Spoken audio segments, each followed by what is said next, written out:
最近食物中毒案件是真多，疾管署统计早排通报案件是有8成去验到诺罗病毒，因为这款病毒是接触感染，医师嘛建议民众佮业者煮食的材料唔能爱洗互清气，手嘛爱用扇梅，至少爱洗20秒。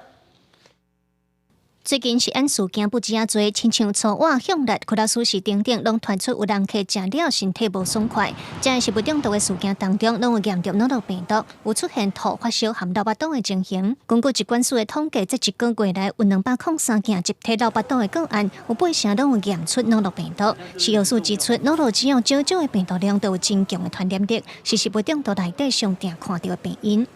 近期大家所发现的这些食品中毒还在分析当中，另外也在比对有关人体检体及食品检体的部分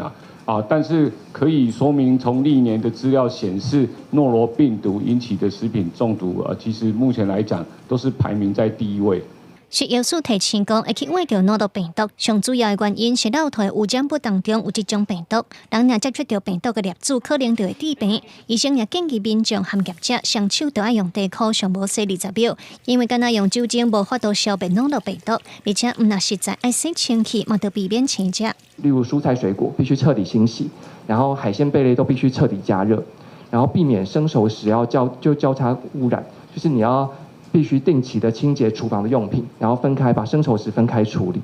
另外，医生嘛讲，若是挖到诺罗病毒的患者，症状拢好利了后，2天内病毒也有传染的风险，要避免接触食品。也若为着要互外国籍的食品业员工了解正确的卫生资讯和法规，伫咧食药署外机宣导品专区的网页有提供6种简单的防治手册，予业者使用。记者卢尚如、郑俊尧台北报道。